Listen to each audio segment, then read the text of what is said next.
ಬೆಳಗಾವಿ ಜಿಲ್ಲೆಯ ಬೈಲಹೊಂಗಲ ಪಟ್ಟಣದಲ್ಲಿ ಪ್ರಜಾಪಿತ ಬ್ರಹ್ಮಕುಮಾರಿ ಈಶ್ವರೀಯ ವಿಶ್ವವಿದ್ಯಾಲಯದ ಓಂ ಶಾಂತಿ ರಾಜಯೋಗ ಭವನದ ಉದ್ಘಾಟನಾ ಸಮಾರಂಭ ಲಕ್ಷಾಂತರ ಸಂಖ್ಯೆಯ ಭಕ್ತಾದಿಗಳ ಸಮ್ಮುಖದಲ್ಲಿ ಅದ್ಧೂರಿಯಾಗಿ ನೆರವೇರಿತೆಂದು ಗಂಗಾವತಿಯ ಪ್ರಸಿದ್ಧ ವಾಸ್ತುತಜ್ಞರಾಗಿರುವ ಡಾಕ್ಟರ್ ಮಂಜುನಾಥ್ ಕುರುಗೋಡು ಅವರು ತಿಳಿಸಿದ್ದಾರೆ.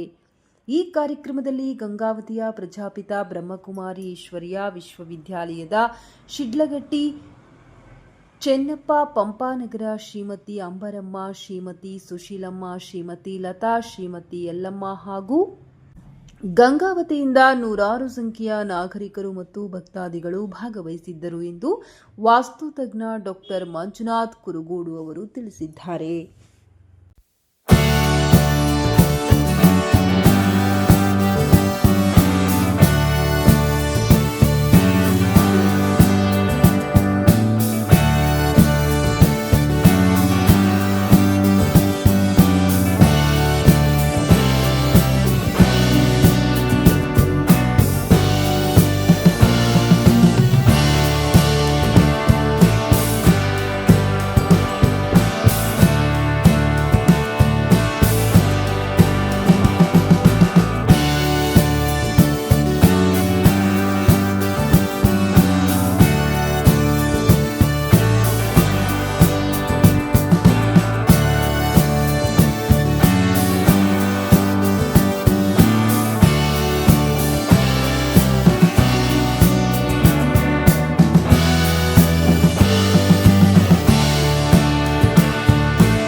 ರಾಜಯೋಗ ಭವನ ಬಹಳಷ್ಟು ಸುಂದರವಾಗಿ ಅದನ್ನು ನಿರ್ಮಾಣ ಮಾಡಲಿಕ್ಕೆ ಮೂಲ ಕಾರಣಕರ್ತರು ನಮ್ಮ ಬಸಣ್ಣ ತಿಗಡಿಯವರು.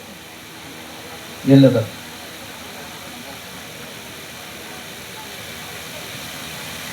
ಕೆಲಸದ ಒತ್ತಡ ಇವತ್ತು ಬಸಣ್ಣ ತಿಗಡಿಯವರು ಬಹಳ ಚೆನ್ನಾಗಿ ಇವತ್ತು ಆ ಭವನವನ್ನ ಇಷ್ಟೊಂದು ಸುಂದರವಾಗಿ ಇವು ಸುಮಾರು 5-6 ಕೋಟಿ ರೂಪಾಯಿಗಳ ವೆಚ್ಚದೊಳಗ ರೂಪಾಯಿಗಳ ಚಿಂತೆ ಇಲ್ಲ.